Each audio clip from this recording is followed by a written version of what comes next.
Every call you make, every message you send, travel through invisible waves all around us.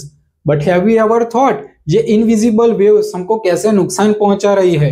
From the birth of electromagnetism to today's 5G revolution, ये story है invisible waves और human genius की। तो चलिए समझते हैं the real science behind EMR यानी कि इलेक्ट्रोमैग्नेटिक रेडिएशन। साल 1800 में विलियम हर्शल ने इंफ्रारेड रेडिएशन और जॉन विल्हेम रिटर ने अल्ट्रावायलेट लाइट को डिस्कवर किया।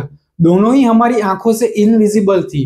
फिर जेम्स क्लार्क मैक्सवेल ने इलेक्ट्रिसिटी, मैग्नेटिज्म और लाइट को जोड़कर यह साबित किया कि ये सभी एक ही फिनोमिनन का एक हिस्सा है, जिसे हम इलेक्ट्रोमैग्नेटिक स्पेक्ट्रम कहते हैं।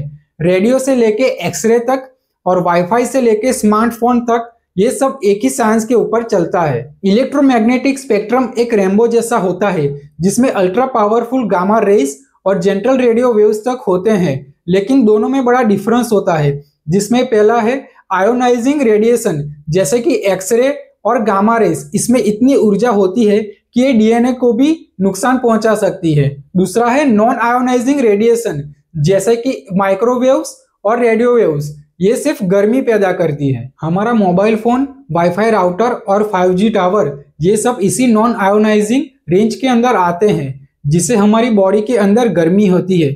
और इसी गर्मी को कंट्रोल करने के लिए साइंटिस्ट ने बनाया SAR यानी कि स्पेसिफिक एब्जॉर्प्शन रेट, जिससे हमें पता चलता है कि हमारी बॉडी के अंदर कितना रेडिएशन या तो फिर कितनी गर्मी हमारी बॉडी एब्जॉर्ब करती है। इसी गर्मी से बचाने के लिए ICNIRP ने इसकी सेफ्टी लिमिट सेट की है, जिसे 2.0 वाट पर किलोग्राम में रखा गया है। इसलिए जब भी कोई स्मार्टफोन बनता है तो उसको इसी लिमिट के अंदर सेट करना पड़ता है, तभी उसको मार्केट में बेचा जा सकता है। तो आप भी अपने मोबाइल के SAR वैल्यू को चेक कर सकते हैं। इसके अंदर आपको सिर्फ *#07# डायल करना होता है। उसके बाद आपके मोबाइल के अंदर एक पॉपअप विंडो आएगी, जिसके अंदर आपको ये वैल्यू दिख जाएगी। और अगर आपको ऐसा ही कुछ साइंस और टेक्नोलॉजी, फाइनेंस और फैक्ट्स के बारे में जानना चाहते हैं तो इस चैनल को सब्सक्राइब कीजिए और इस वीडियो को लाइक कीजिए। लेकिन सवाल यह है, क्या सही में ये सेफ है? 2011 में WHO की एजेंसी IARC ने रेडियो फ्रीक्वेंसी रेडिएशन को ह्यूमन के लिए कैंसर पॉसिबिलिटी ग्रुप 2B के अंदर कैटेगरी में रखा गया है।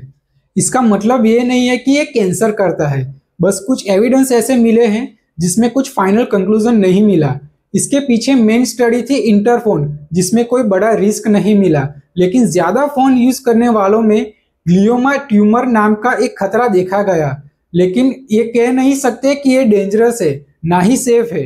नई रिसर्च के मुताबिक नॉन थर्मल रेडिएशन भी बॉडी के इलेक्ट्रिकल बैलेंस को बिगाड़ सकती है, जिससे रिएक्टिव ऑक्सीजन स्पेसिस यानी ऑक्सीडेटिव स्ट्रेस बढ़ जाता है, और ये स्ट्रेस सेल्स को नुकसान पहुंचाता है और डीएनए में बदलाव लाता है। अब आती है 5G टेक्नोलॉजी, मोबाइल नेटवर्क की 5th जनरेशन, जिसमें मिलता है सुपर स्पीड नेट और अल्ट्रा लो लेटेंसी। लेकिन इसके साथ रेडिएशन का पैटर्न भी बदल गया है। ये पुराने लो फ्रीक्वेंसी और नई हाई फ्रीक्वेंसी 16 गीगाहर्ट्ज दोनों को यूज करता है। साथ में 5G में होता है बीम फॉर्मिंग, यानी कि सिग्नल सीधा फोन में जाता है, जो बाहर स्प्रेड नहीं करता।